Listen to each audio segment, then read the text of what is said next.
Quảng cho bác nào đi chọn.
Bao nhiêu đây? Cân à?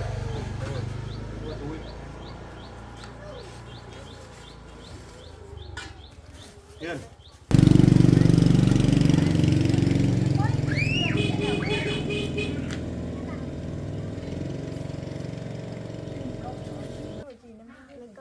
Mới quả này được chưa? Chưa.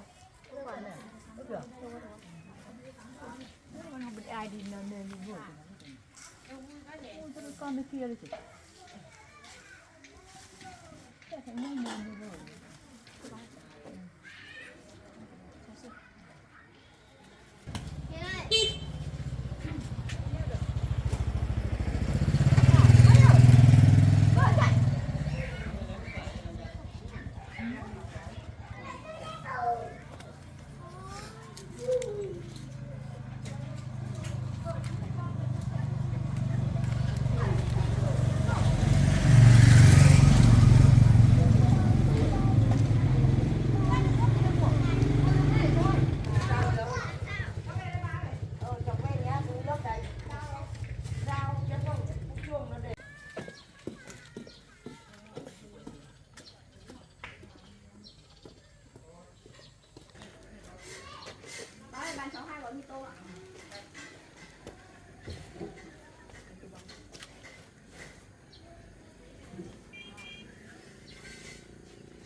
Tối quá nhỉ. Ôi, bao gồm chẳng. Chẳng mua cái số nó này, số nó bé quá à nhà.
Pha một gói thôi, một gói để mai chị em mình ăn tiếp. Nhưng mà em đòi lắm. Thế để tí chị cho em phần nhiều hơn nhá. Vâng. Imi ơi, Vâng ạ. xách cả gói mì tôm nữa em. Vâng.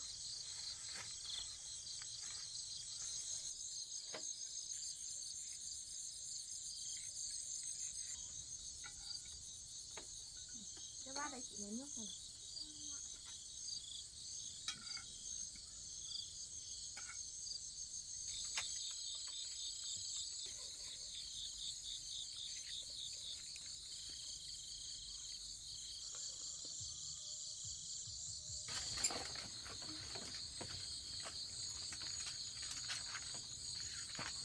Thảo luận và kể thêm một số công việc tình lương không nhận lương.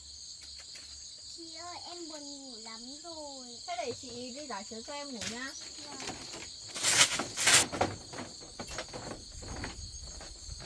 Nằm xuống đây nào.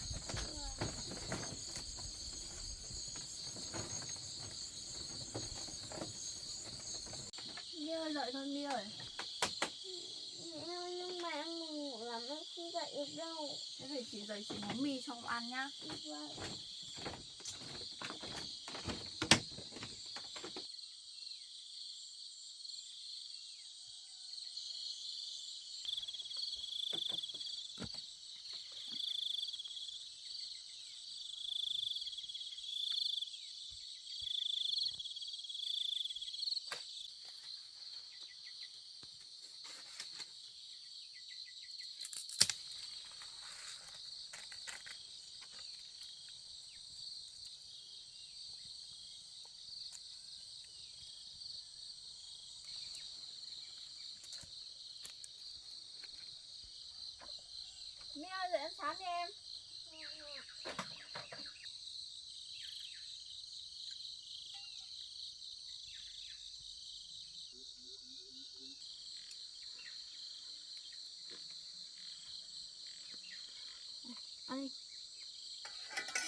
Đi ở nhà để chị đi vay gạo để tối nay chị em mình nấu cơm ăn nhá.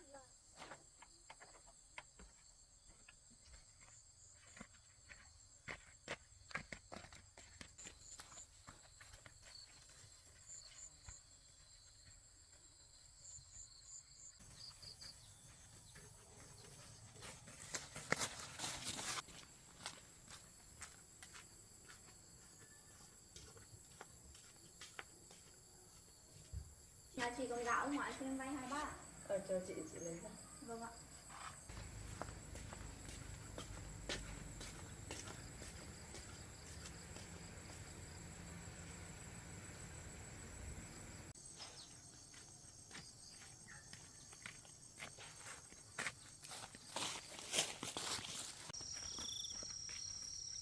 Ni ơi, chị lấy gạo về rồi.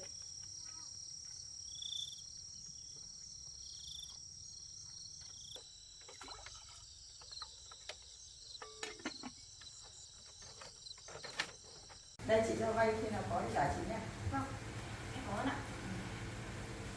Rồi cháu lên cho em trông nồi hộ chị nhá. Vâng. Chị đi làm nốt cái bếp.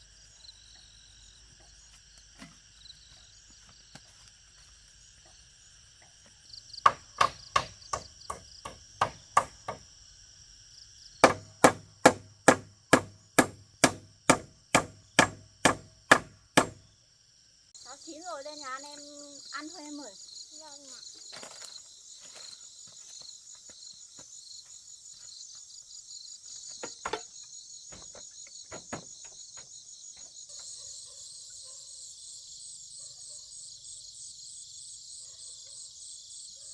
Chứ sao lại ăn cháo nữa đấy? Mà cháo còn lỏng nữa hả chị? Thế để mai chị nấu cơm cho em ăn nhá. Hôm nay mình ăn tạm cháo nhá. Để chị thổi cho.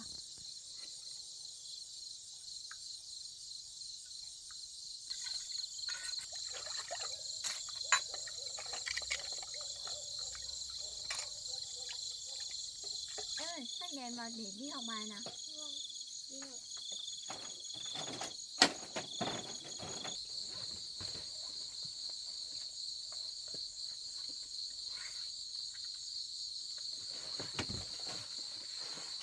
Họa mi hót mùa xuân, mỗi khi họa mi cất lên những tiếng hót vang lừng, mọi vật như có sự. Em mới học xong chưa? Em học xong rồi. Thế đi ngủ nhá. Cất sách vào đi.